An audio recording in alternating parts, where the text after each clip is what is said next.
Programme de cette nouvelle journée, c'est le jour J pour la judoka Claressa Biagnenou, double médaillée d'or à Tokyo. Elle part à la conquête évidemment d'un nouveau titre, tout comme Léon Marchand qui retourne dans le bassin de la Paris La Défense Arena. La star de la gymnastique, l'américaine Simone Biles également, à l'occasion de décrocher sa première médaille de ces Jeux aujourd'hui sur les 5 possibles pour elle lors de cette compétition par équipe aujourd'hui. De nouvelles médailles attendues donc pour les Français. On va justement aller prendre le pouls au niveau des invalides retrouvés.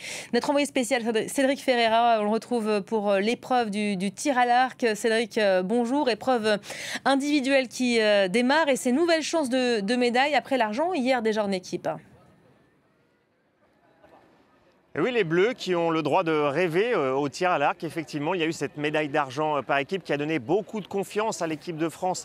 C'était seulement la 4e fois dans l'histoire des Jeux Olympiques que la France remportait une médaille au tir à l'arc. Il y a eu les Français Baptiste Hadis, Thomas Chiraud et Jean-Christophe Valadon qui ont remporté cette médaille d'argent. Ils vont maintenant s'aligner individuellement aujourd'hui. Les épreuves qui vont commencer dans les prochaines minutes et on entre dans la phase finale. Les matchs à élimination directe, ça veut dire que les Français n'auront pas le droit à l'erreur. Baptiste Hadis, 17 ans seulement, le nouveau prodige du tir à l'arc français. Il y a aussi Jean-Christophe Valadon, je vous l'ai dit.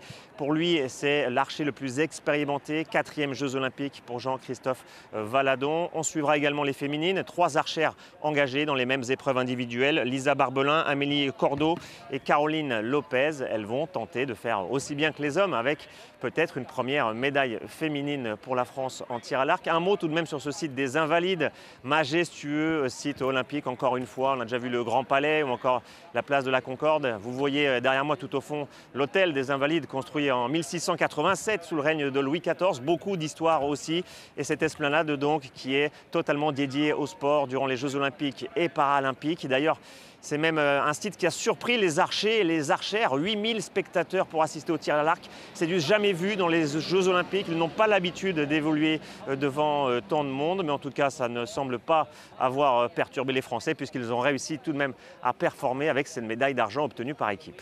Cédric, un mot rapidement du Mercure qui va encore grimper aujourd'hui sur les sites olympiques notamment. Vous avez vu pendant les titres tout à l'heure plutôt bien équipé, hein.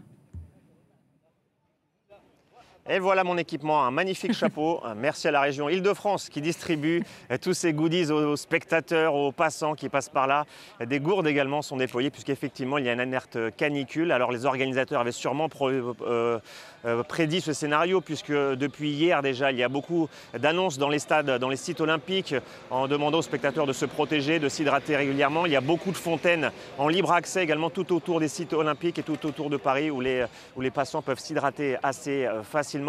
Peut-être une belle journée pour se baigner dans la Seine, auraient pensé les triathlètes, puisqu'il devait y avoir les épreuves de triathlon aujourd'hui. Elles ont été reportées puisque la qualité de l'eau de la Seine est encore dégradée. Mais les épreuves de triathlon sont reportées demain, mercredi, pour les épreuves féminines et masculines. Merci beaucoup Cédric Ferreira. J'ajoute qu'une